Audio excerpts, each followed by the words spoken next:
I grew up in church my entire life. I knew the books of the Bible in order. I could quote scriptures from memory, and I even taught Sunday school. But one morning, sitting in my quiet time, I opened my Bible and felt absolutely nothing. No direction, no clarity, no voice of God, just words on a page. And I realized something that changed everything. I had been reading the Bible my whole life, and I had never once learned how to actually study it. If you ever opened your Bible and felt lost or confused or like God just was not speaking, today that changes.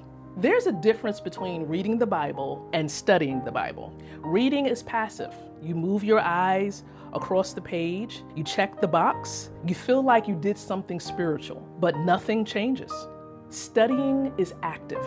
You engage, you ask questions, you sit with the text until God speaks through it. And when that happens, everything changes. The Bible is not just a book. It is the living Word of God. Hebrews 4:12 says, "The Word of God is alive and active."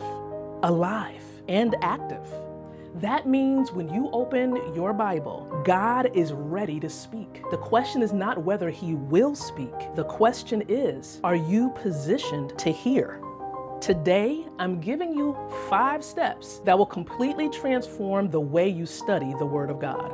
Whether you just gave your life to Christ last week or you've been in church for 20 years, these steps work. I know they work because they changed my life. And I believe they're going to change yours as well. So step number 1, before you open the Bible, pray. I know that sounds simple, but you would be amazed how many believers open their Bible before they have ever invited the Holy Spirit into the room. The Holy Spirit is your teacher. Jesus said it himself in John 14:26. The Helper, the Holy Spirit, whom the Father will send in my name. He will teach you all things. He will teach you, not just the pastor, not just a commentary, and not just a podcast. The Holy Spirit living inside you is your personal Bible teacher, but you have to invite him. Before you open one page, say this: Holy Spirit, I invite you into this time. Open my eyes, speak to me, teach me what you want me to know today. That is it. That simple prayer changes the entire atmosphere of your Bible study. Step number 2, choose a passage, not a random chapter. Here is one of the biggest mistakes beginners make. They open the Bible to whatever it falls open, or they decide to read from Genesis to Revelation and quit somewhere in the middle of Leviticus. Sounds familiar? You're not alone. The Bible is not meant to be read like a novel, front to back, on your first try. It is a library, 66 books, different genres, different authors, different contexts. Each one requires a different approach. So here is what I recommend for beginners. Start with the Gospel of John, just John. Read one chapter at a time and do not rush. Stay in one book until you feel the heartbeat of that book. When you stay in one place long enough, you start to see the patterns. You start to hear the same themes. You start to understand the author's heart, really the Holy Spirit. And that is when the word stops being information and starts becoming revelation. Step number 3, and this is the one that is going to change everything. It is called the O.I.A method. Observe, interpret, apply. 3 questions. You ask them every single time you read a passage. Question number 1. The first question is this: what does it say? That is observation. You are not interpreting it yet. You are not applying it yet. You're just reading carefully. What does the text actually say? Who is speaking? Who are they speaking to? What is happening in this moment? The second question: what does it mean? Now, that is interpretation. What does this passage mean to the original audience? What was the historical context? Understanding context is everything in the Bible, especially Bible study. A text without a context is a pretext. And that is how people misuse scripture. They pull one verse out of its context and build an entire theology on it. The third question: what does it mean for me? That is application. How does this truth apply to my life right now? What does God want me to do? Believe or change based on what I read. Observe, interpret, apply. You do those 3 things every time you open your Bible, and the Word of God will come alive in ways you have never experienced experienced before. Now, before I give you the last 2 steps, if this teaching is helping you, comment below right now with the word word. That one comment tells me that this is actually reaching someone who is ready to go deeper in God's word. And it helps more people find this teaching. So comment word. I will see it. Step number 4. Now write this down. Bible journaling is not a social media trend. It is a biblical principle. Habakkuk 2:2 says, write the vision and make it plain. You see, God told his people to write because writing does something to your spirit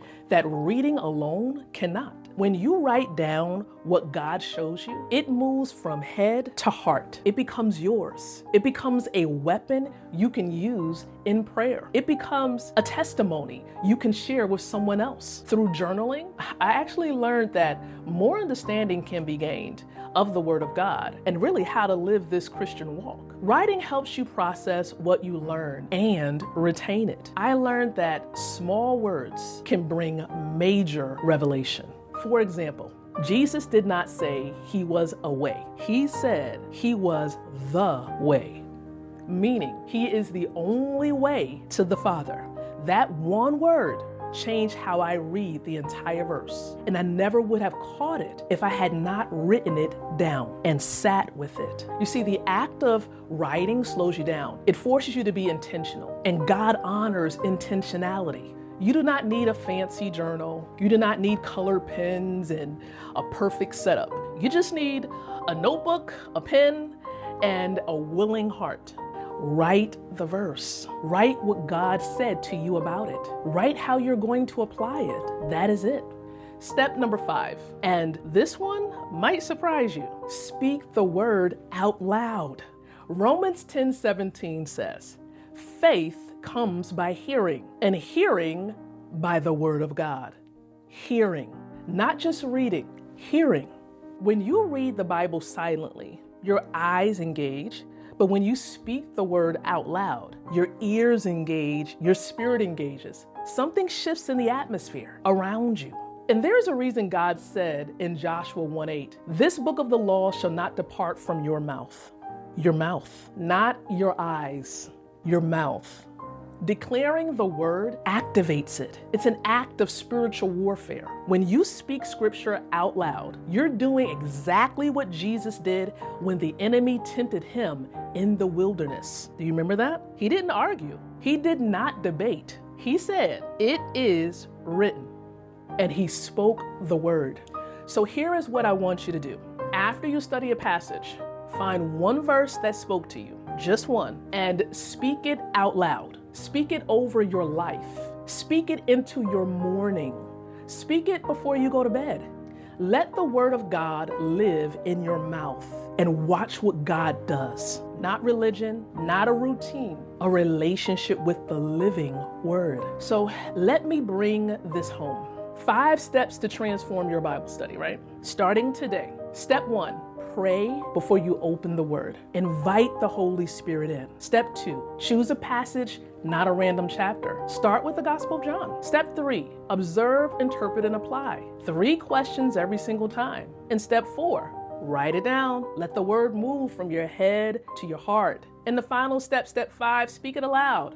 Let the word live in your mouth. 5 steps, not complicated, not religious at all. It's really a relationship with God through his word.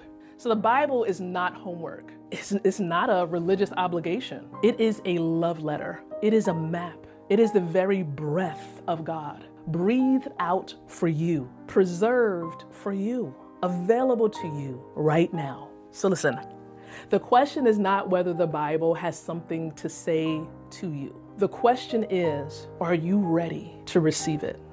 Father, I thank you for every person watching this video right now. I break off every spirit of confusion, every feeling that the Bible is too hard to understand, every lie that says they are not spiritual enough to hear from you. I declare that your word is alive in them. The Holy Spirit is their teacher. And I declare that from this day forward, the word of God becomes their daily bread. In Jesus' name, amen.